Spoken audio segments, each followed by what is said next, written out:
Well, good morning and welcome to all of our listeners and our viewers.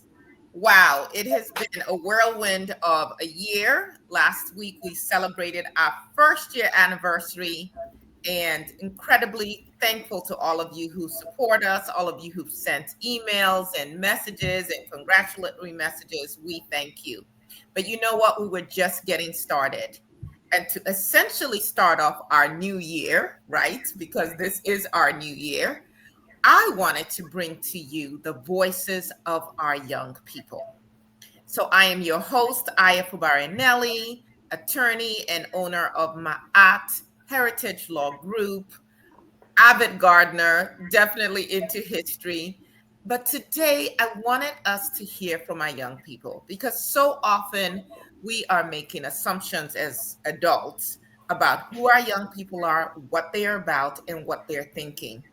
And what I've found is that first and foremost, our children are truly products of the environment in which they are raised. And what we do as adults absolutely impacts them. Most of the time, when I have had to deal with a child that it appears, or a young person that it appears is acting out, it has been very clear to me that they are responding to something that is going on in their lives, and that we really need to, as adults, look back at what we're doing.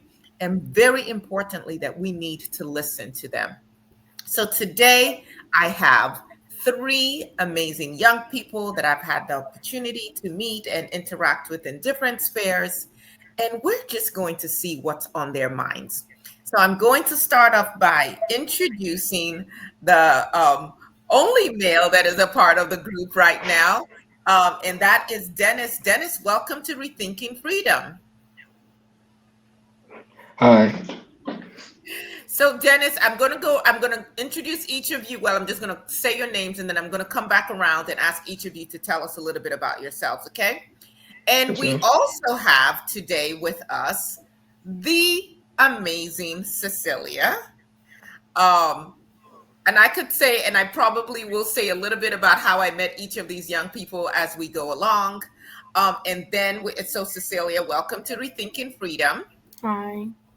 And we also have none other than Mikaya. Mikaya, how are you today? Welcome to Rethinking Freedom. Hi.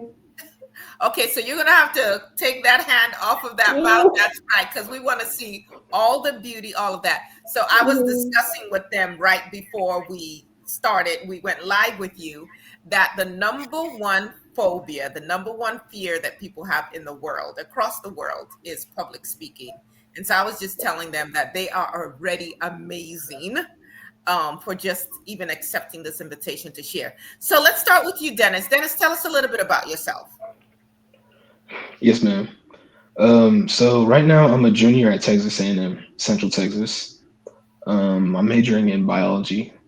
Um, and in terms of like extracurriculars and what I'm involved in, I'm involved with the Colleen NAACP. So I do like a lot of advocacy um, in my free time. In terms of hobbies, I like weightlifting, um, art, and reading. All right. And how old Yes, are ma'am. you? I'm 18. Wait a second. Did you say you're a junior in college Yes, ma'am. at 18? Yes, ma'am. Okay, that's a whole other story that we need to delve into. But thank you. Thank you so much, Dennis. And how about you, Cecilia? Tell us a little bit about yourself. I'm 14. I'm a freshman. I go to Harker Heights High School. Uh, I'm in Avid and journalism. I play piano and I'm learning piano and guitar right now, currently. So, Okay. I'm finding so many connections, but we'll get into that in a second. And how about you, Mikaya? Tell us a little bit about yourself. Hi, my name is Mikaya, and I go to Harker Heights High School. I'm a junior. I don't know why I almost forgot that. And I'm in Principles of Law. I like to learn about crime. Next year, I'm gonna take psychology. And how old are you, Mikaya? I'm 16. All right. Well, thank you all for joining us. So, off the bat, I have to say that I met Dennis first when he spoke at an event that we had here in Killeen. We had Representative Jolanda Jones here in our community, and he was one of the youth speakers. And I'm going to put a link to the speech he gave that night because he absolutely blew us away, just in terms of your understanding of politics and what's going on and the message that you had for the mostly adult audience. So thank you so much for truly being an advocate in every sense of the word. And I like the part where you talked about, you're into weightlifting because that's something that I'm into as well. So let me start by asking each of you this question. What concerns you most about society today? And I'm going to start with you, Dennis. What What concerns you most concerns me about most? society today?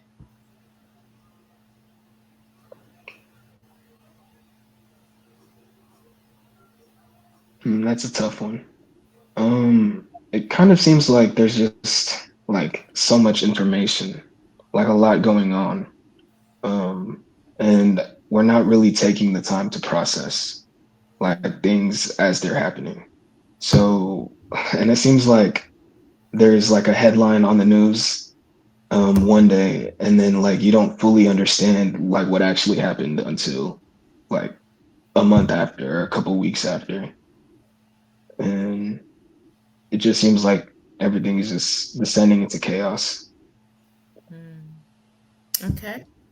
How about you, Mikaya? What concerns you about society, about the society that you live in today, the world that we live in today? How unserious people can be. Like, someone could die and, or excuse me, get, assaulted or something. And I've heard boys at my school, not the one I'm at now, when I was in school, I don't know how to explain it, but they just joke about that kind of stuff. And it concerns me because what if someone that they cared about, you know, got hurt? Would they just laugh about it? Like, there's no care in people. People are now numb because of how bad that things have got. Like when that girl got stabbed, a lot of people were joking about it. And I know people might call me a serious person or no fun or anything like that, but it just concerns me is just how numb we are to death and to things like that when we shouldn't be. We should be concerned, and it's just kind of scary. And you're referring to, unfortunately, the stabbing death that took place towards the end of the last semester here in Killeen ISD, where a 14-year-old lost her life. That's what you were referring to, right? Yeah, I went to a different school then, I think. Mm-hmm. But I was hearing some people, not everyone, there were people taking it seriously, but some people were just joking about it, like, oh, well, she deserved it. She was a bully, or just spreading misinformation that wasn't true. We didn't know completely what happened, and it just Yeah. is scary. Yeah. Thank you so much for that. And Cecilia, how about you? What concerns you most about the world that we live in today, the society that you live in today? Um, it just seems like everything's getting worse in a way, and like I'm only 14, and there's not really like I can't really do a whole lot about it, and like by the time I'm more an adult where I can do something about it, it's just like I'm already set up for failure. It seems like. Oh, wow. Wow. Well, are there any bright spots that you guys see as young people in your everyday life, in school, family, news, whatever? Are there things that give you hope and that cause you to feel like, yeah, I just need to press on and keep working and there's something greater on the other side, so to speak. What gives you hope? I'll start with you. Let's start with you, Cecilia. What gives you hope? Well, I guess my mom, like she does a lot of work to make everything better, and I guess that's it. Like that's really it. Just her. Okay. Okay. How about you, Mikaya? What gives you hope? Seeing, I know some stuff may just be online, but seeing people care, like in person too, like seeing someone when something happens to see them be human and act in just acts of kindness, like seeing acts of kindness is what I'm trying to say. Okay. So I'm sorry. That's what I'm trying to say. Yeah. Okay. And how about you, Dennis? What gives you hope? Mm, kind of piggyback off of what Micaiah said, like seeing that there is still humanity in the world. Like, social media has its ups and downs, but one thing I really like about it is the fact that everybody has like a place, you know, Hmm. there's a community for everything. And, it helps us feel a bit more connected, like as a culture, as a society.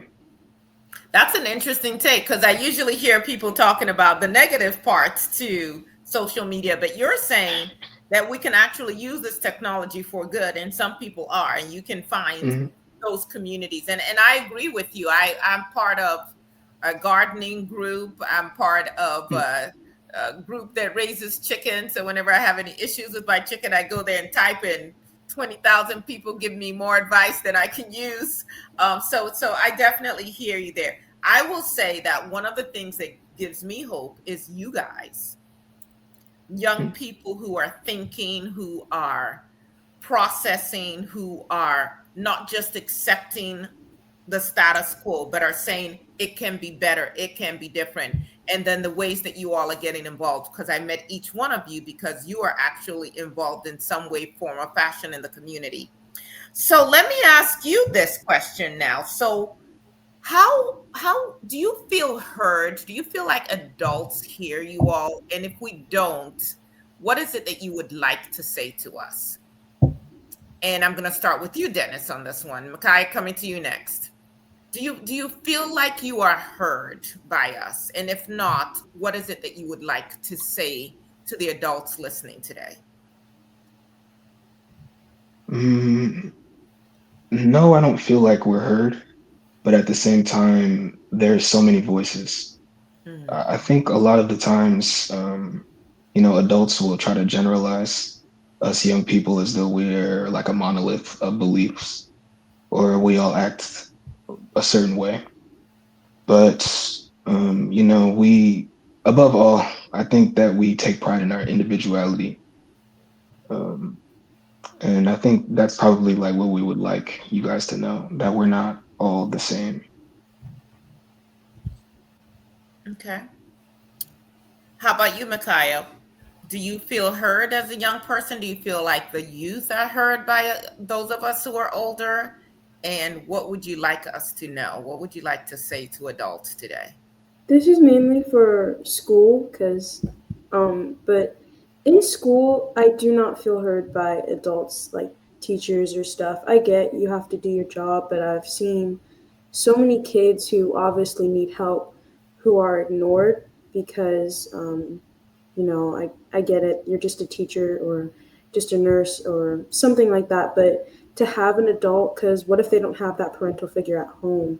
It's just concerning how you brush kids off when they need someone. And it might be that one nice teacher. I know at a time I really liked my teacher because they were helping me through a really dark time. And that's sometimes kids need that. Like counselors, I don't really personally like counselors at school because it doesn't seem like they ever help because they're always busy. And then when you need them, they're not there. And so that just gives you a view on adults like, oh, you're never there, so why should I trust adults? It's kind of Mhm. how I see it for kids. A lot of kids at school don't like school counselors. And so your message to adults is like slow down and pay attention. Would that Yes. okay? I think we all can relate to that, even adults. We all want to be seen, we all want to be heard, we all want to be validated. And Dennis, like you were saying earlier, so much is coming at us so quickly. I mean, I don't even think a headline lasts for a day. It's like there's a headline in the morning and there are two in the afternoon and then at night. And and maybe people are shutting down because it's just overwhelming how much is coming at us so quickly. And then how much of it you can't even decipher what is true and what is false anymore because yeah, lying has become like really vogue. How about you, Cecilia? What would you say? Do you feel like young people are heard? And what would you like to say to the adults listening? Um, I I don't think they're really heard, and I think one of the main reasons is because like it doesn't really benefit them to know like our side because it doesn't affect them. I'd say, which is kind of with everybody, I guess, but um, yeah, then they just don't care really. But one way I Wow. think that could be solved is, I mean, like Dennis said, everyone's different. Like every kid is different, so we all need help in different ways. We all need to be seen differently in different lights and different perspectives, I'd say. Okay. So, what would you guys say if you were now talking to your peers? What is it that you see amongst your peers where you're like, yeah, go, go, we need to be doing more of this? And what is it that you're seeing where you're saying, I really wish we could back off of this behavior or this, showing up in this way? Um, Makai, I'm going to start with you on that one. Can you give me an example of what you mean? Well, so let me go back like a whole bunch of decades to when I was you guys' age, if I can remember 16. So at 16, definitely I was part of a group of students who were we were very dialed in, focused about getting ready for our future, so to speak. So we studied and we challenged each other, and it was really cool to be smart amongst this group of kids that I was a part of. Um, but then on the other hand, you also had some students who would try to use peer pressure to get others to do things that they shouldn't do, things that could, possibly get you into trouble and even get you kicked out of school. But if you didn't do those things, then you are kind of labeled a nerd, or you're not one of the cool kids. And so there was this pressure.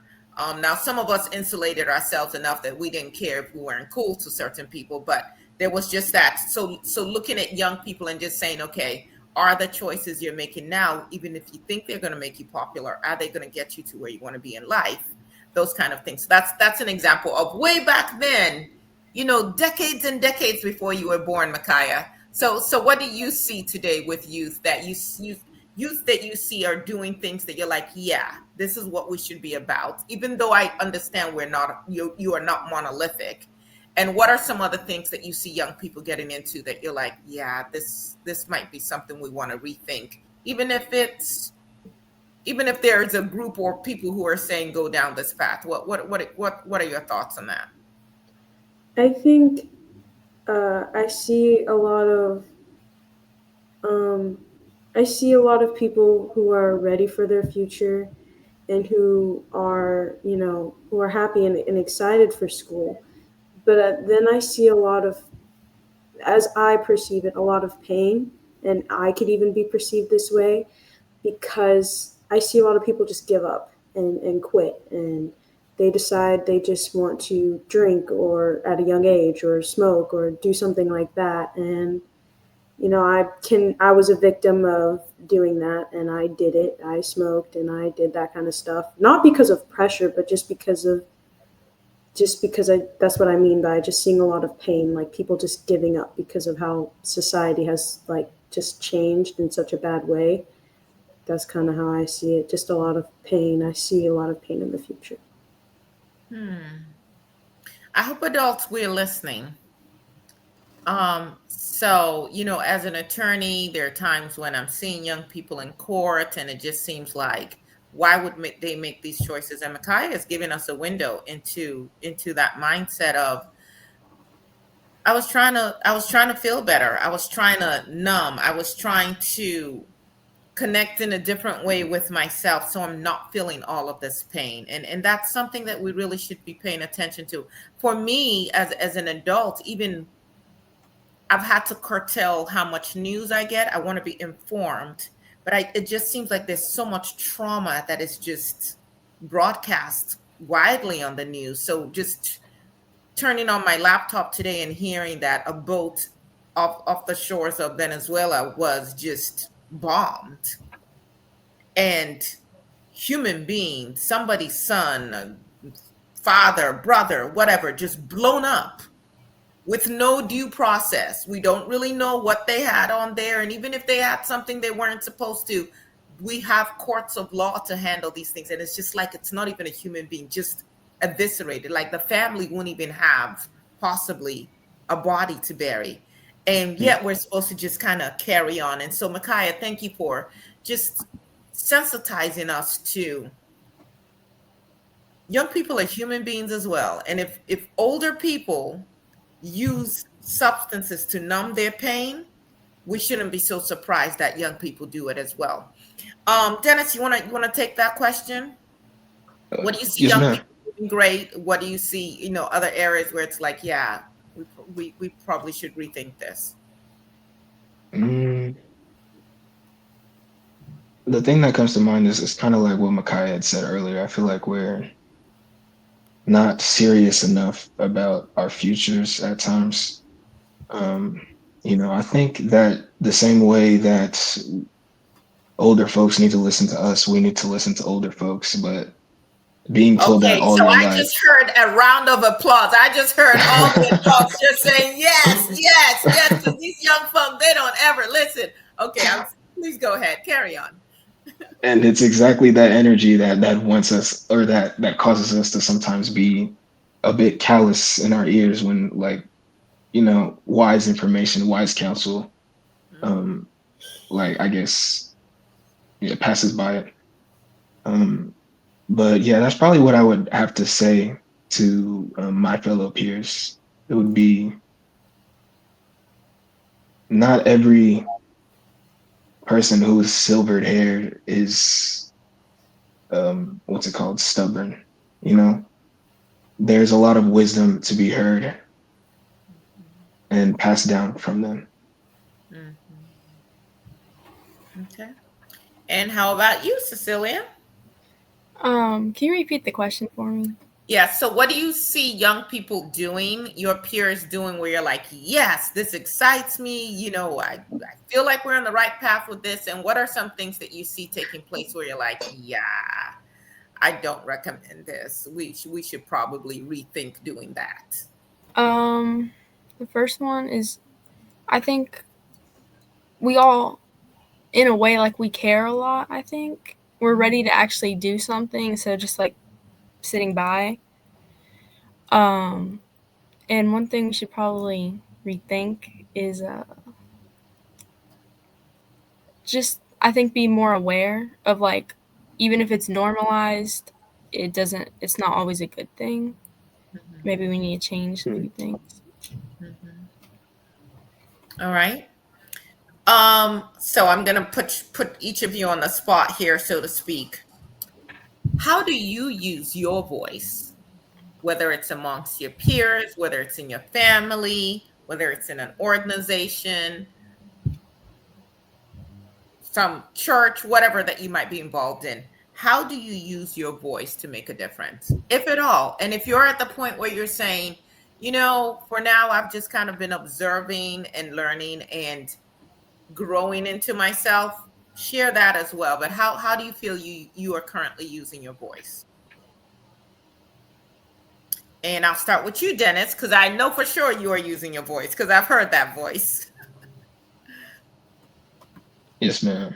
Um, the way that I'm using my voice, I try to kind of be a conduit, or like a representative for the younger generation, giving us a voice to who we feel is in control of everything, the adults.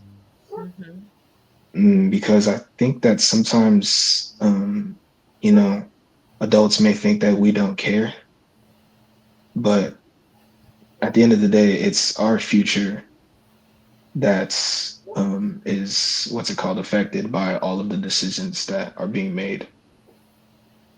So I think I try to use my voice to be the voice for others. okay. And in terms of growing into that voice, like I said before, I try to, like, listen, like, as much as I can. Like, I think that everyone has something to contribute, or I can learn something from everyone.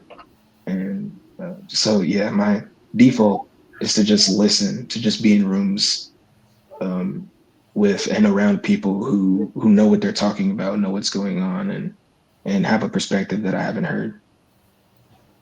Let me ask a follow-up question to that. What made you join the NAACP?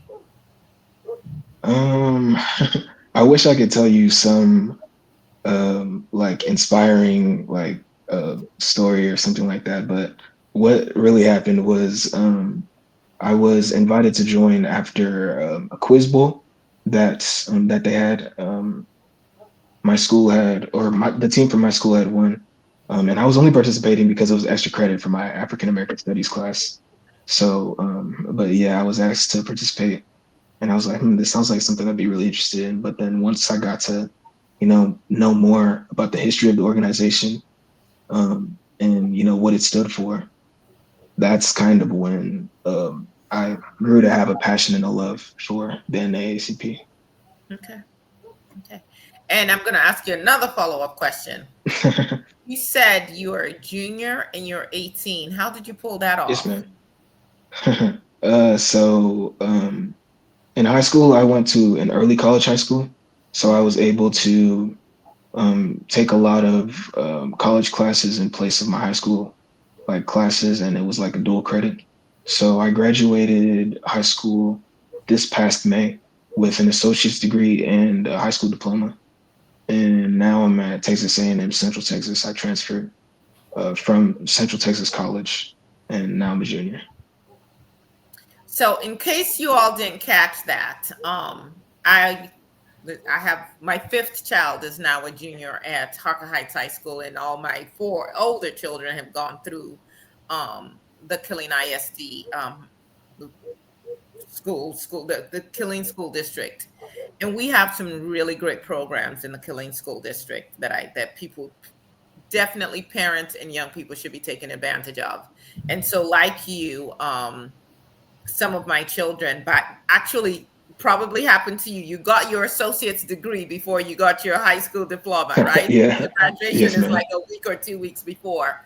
And Yeah. yes, so by the time they started their freshman year, what should have been their freshman year in college, they had enough college credits transferring where they were a junior. And for any of you who are paying attention to how expensive college is, listen, and young people, the more credit hours you can get, I'm not saying give up your childhood, not enjoy your youth, but I think you can balance both. The more credit hours you can get while you're in high school, the cheaper, the less expensive college is for you as well. So, parents, if you're not yet talking to counselors, understanding all the different avenues for children, our young people in Killeen ISD, and I'm sure in other school districts as well.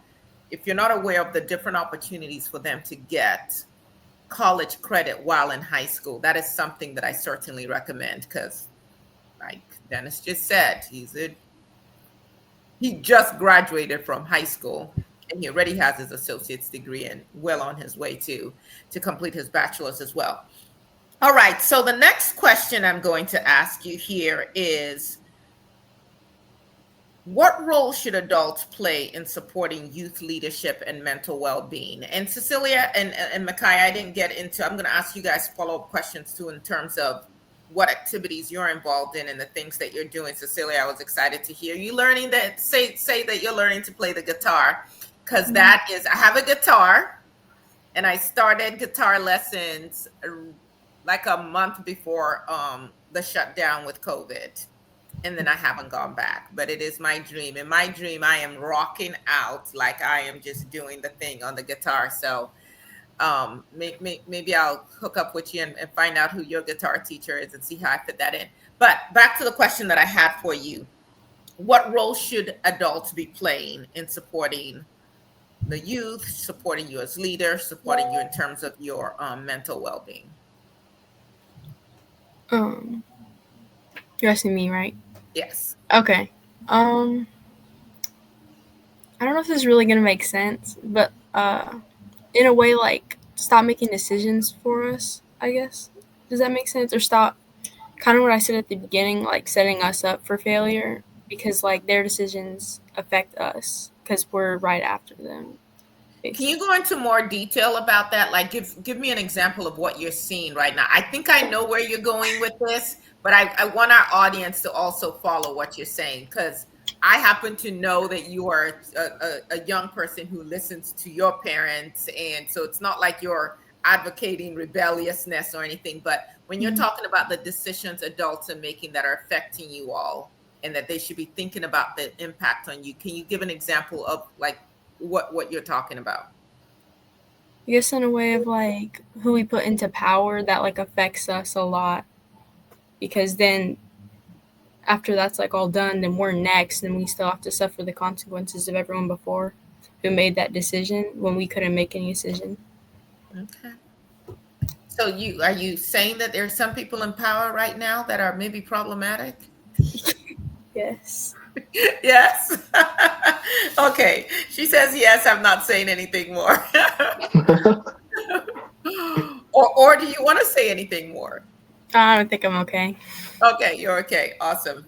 How about you, Mikaya? What role do you think adults should play in supporting youth, and supporting you as leaders, supporting your mental well-being? What should adults be doing?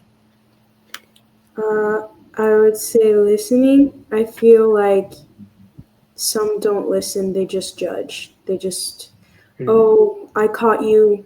I'm just using this as an example, like from personal reason. I caught you smoking weed. You're a terrible child. You're disgusting. Why would you do that? Or they, from also personal experience, you're self harming. That's so disgusting. Why would you do that? They don't listen. They don't think, oh, well, why would my child be doing this? They just assume and they just judge you and they don't listen to you. It's what I'm feeling.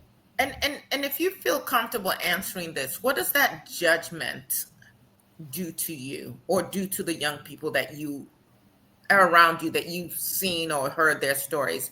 When adults come across that judge, with all that judge being so judgmental, how does that affect you or other Um, young people, in your opinion?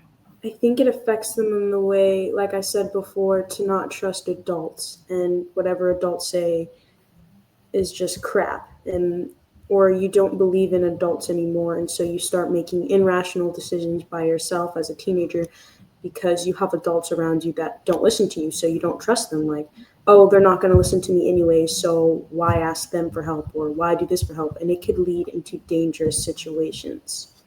So we actually end up alienating you all. Which really, this is not rocket science, because I always say to people, even little children are human beings as well. And as an adult, if someone is judgmental towards you, you kind of put your boundaries up, your barriers up. You're like, I don't want to hear what you have to say, because you don't make me feel good about myself. And so we shouldn't be surprised that that would being judgmental in that way to a young person, even if it's motivated by concern, right? So we've heard the road to have no road to hell is paved with good intentions. So I could want the best for that young person, but the way that I communicate it might actually send them in the opposite direction. And now they're not even coming to me for advice that could be helpful to them, because of the way that they felt unheard, judged, so on and so forth. Um, but I wouldn't say which one, but one of my children was reported to his principal. He was in elementary school. He was reported to his principal by a teacher for doing something, right, disrupting whatever she said. And by the time he walked into the principal's office, the principal said to him, "I have zero empathy for you."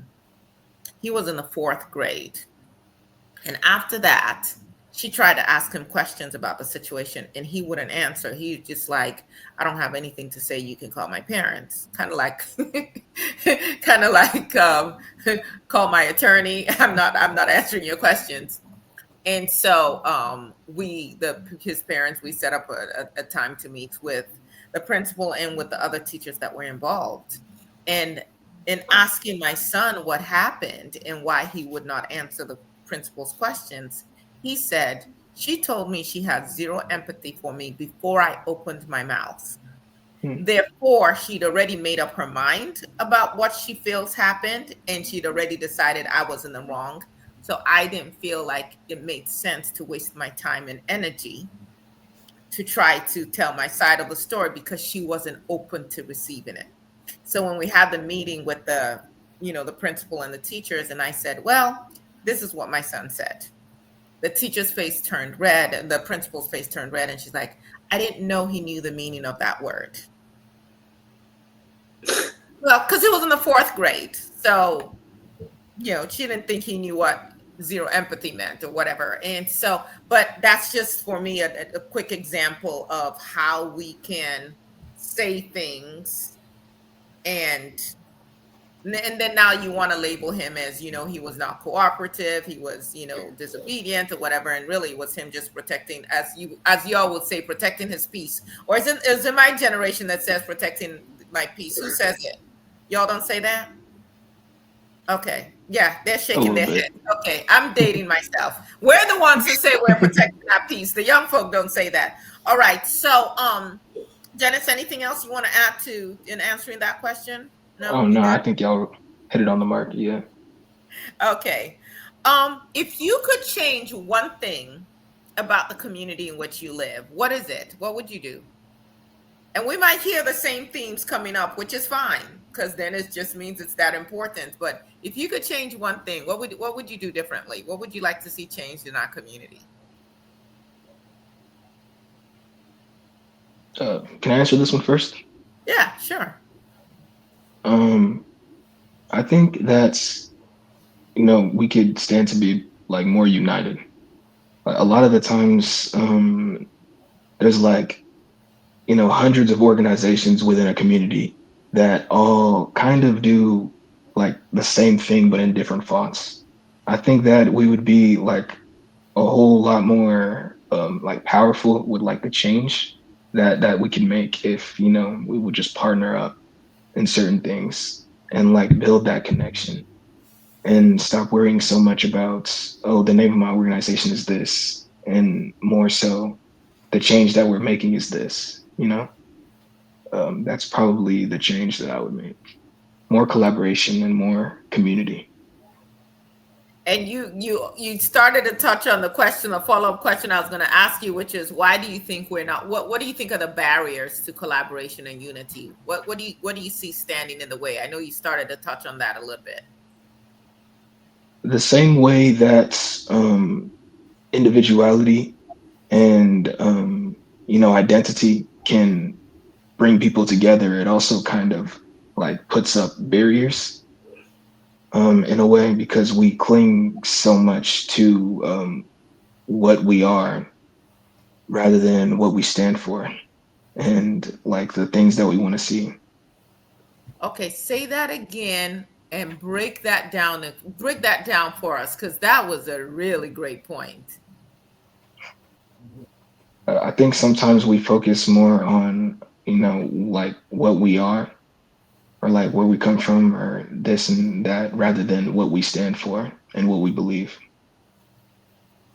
I really appreciate that. Actually, on our show, the show from October 13th was talking about labels and how easy it is for people Hmm. to slap labels on others without really even defining what those labels are and whether the words you're using actually match with the ideology. And maybe if we stripped some of those labels, we can get back to our common humanity and and Hmm. and figure out how we can work together. So thank you for that. Um, how about you, Cecilia? How can you If you repeat the Yeah, question? if you could change one thing in your community or in the world, what would it be and why? Um, I guess we need to hear like different perspectives of people, like other people's, not just like the same people that we had multiple times. Like we need to mix it up, I think. If that Why makes would sense. you why would you say that? Is that bad? No, no, no. I Um, just want to hear more.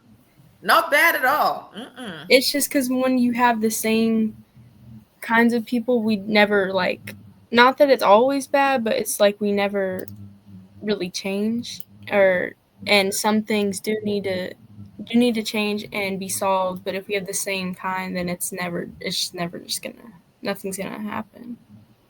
I So think. interesting you would say that because I'm sure you all have heard that the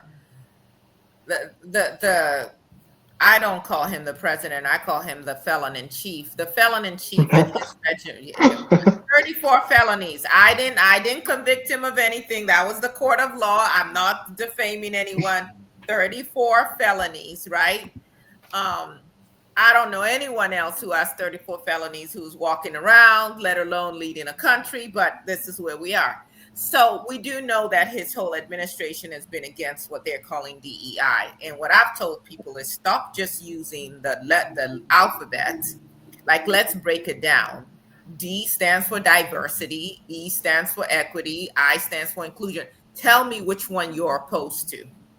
And Cecilia, from what you're saying, it sounds like you're saying we should have more diverse voices. Mm-hmm. So when people are just like, I'm anti DEI, I'm like, so you are anti equity, you are anti everybody having an opportunity to be their best in your community. You're anti inclusion. Who do you want to exclude? Like, say it with your whole chest. Don't just say DEI. Like, break it down. You're anti diversity. So maybe we kill off your grandma, your grandpa because they're not working anymore, or if you yourself suddenly need hearing aids, you're no longer, useful. Like what kind of people are you thinking should not be included in our great big human family, right? So Cecilia, you're saying we need more diverse voices. That's what you would change? That's the change you would like to see? Yeah. And what difference do you think that those diverse voices can make? I think they can point out other problems that others may not have seen, since it's always been the same, or since like it's not affected that same group. But if we Mhm. have more different people, it affects if it still affects everybody, but like no one else sees it if it's all the same. Yeah. And it's as basic as you're going to a friend's house and you have to go upstairs to get to their front door. If you have two legs that work perfectly fine, you don't think anything about it. You just go up the stairs and ring the doorbell. If you happen to be in a wheelchair or need a walker, now you're looking at it and those steps. Your friend might be waiting for you to come, may have cooked a meal for you, but those steps become a barrier. And everyone who just has two working legs is not even thinking about it along those lines because it's not their problem. So thank you for that, Cecilia. How about you, Mikaya? What change would you like to see? Basically, they just hit both of them, both of what I was thinking on the dot. Like, You can say it again because Mikaya okay, needs to be rehearsed. Needs to rehearse, and the more we hear something, the more it sinks in. So go for it. with the being united, I think putting both of what they said together, being united and seeing the different perspectives, kind of like if we unite with each other, talk to each other, and see how this affects me and this affects you, instead of just judging each other because it's not what we want to hear, I think the world would just be a lot more better. Like, my big thing is just listening. Like, instead of forcing your beliefs or forcing what you think is right on other people, we should listen to each other and hear what each other have to say. That's powerful. That is powerful. So, Cecilia and Mikaya, because I didn't ask you this earlier, what are you guys involved with in your community or in school? Are you engaged with any organizations? And also, Dennis, if you're also involved with other organizations besides the NAACP, what have you gotten involved in? Me? Yes. Uh, the only organization that I'm in is, I forgot the name. I forgot you with the one that you have. I forgot the name. It's slipping my mind. I work with her It and starts with it. oh, it girls. Yeah. I'm sorry. I'm so tired. Not at all, Anyway, because the name doesn't matter as much as it is what we're trying to do. But go ahead.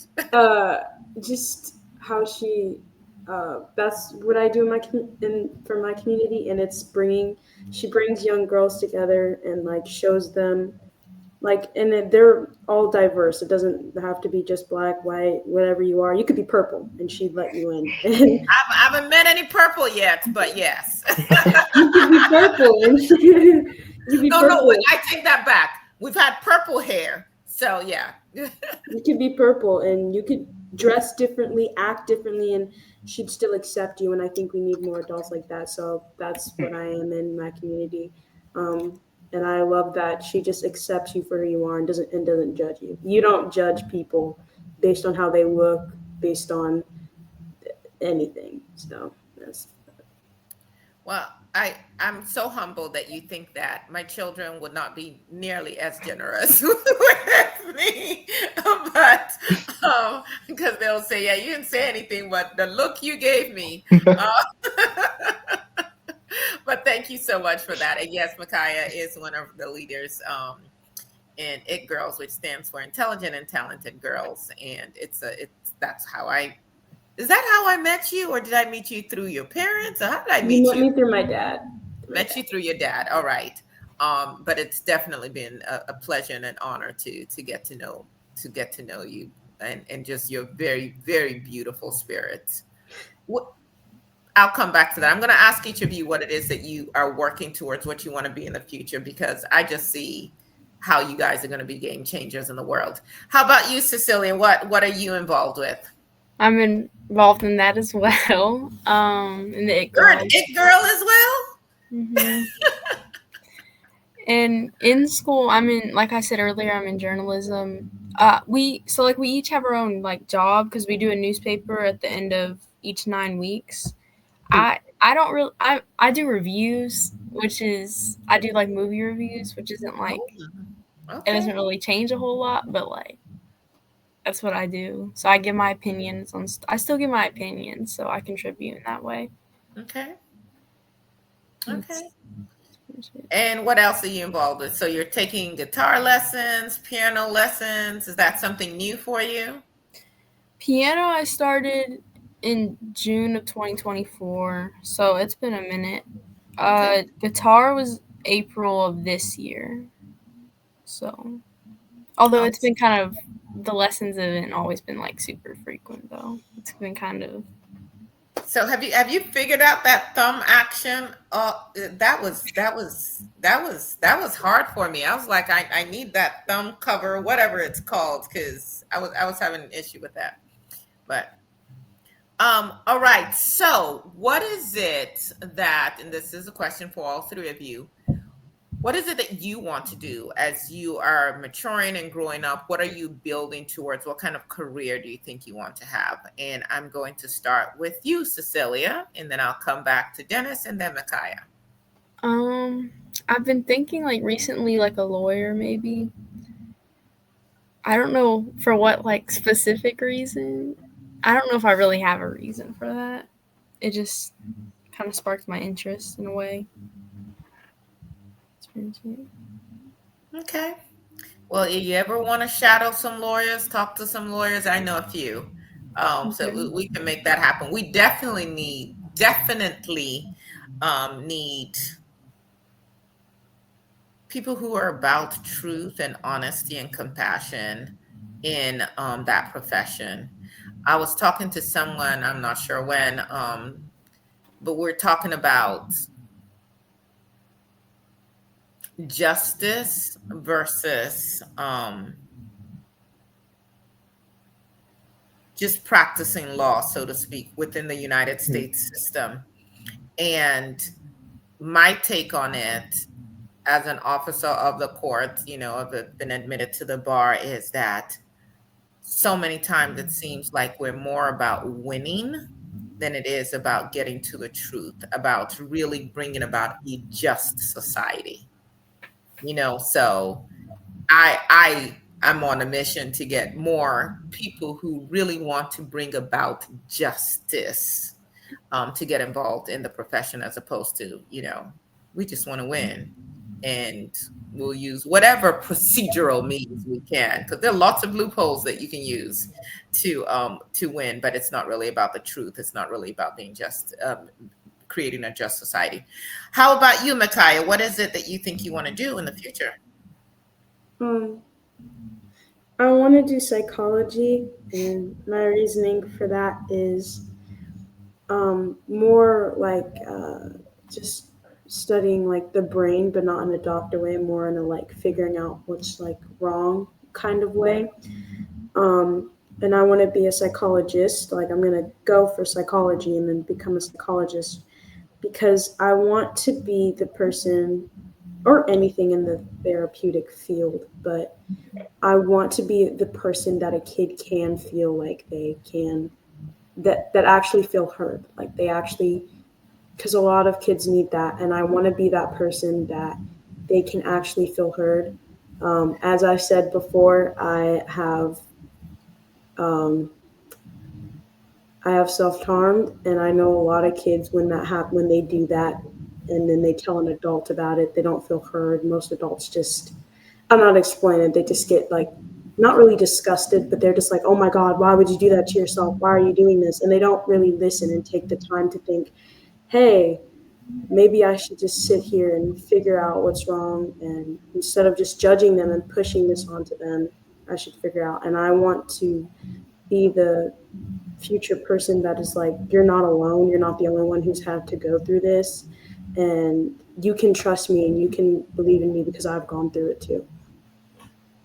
That is really powerful. And again, if you would like to shadow or talk with someone who is in that field, I have quite a few friends who are really great counselors or psychologists. I know a few who are trauma informed therapists, because that's a whole other level of training where they can assist people who've had, you know, so trauma that has really drastically impacted them. So again, we would love to connect you all with those mentors that can help you as you are choosing your pathway.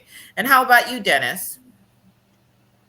Um, right now, what I'm thinking about is going into medicine in the armed services, Okay. and then later having a career in, well,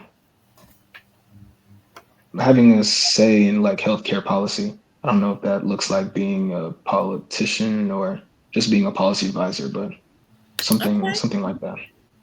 Okay.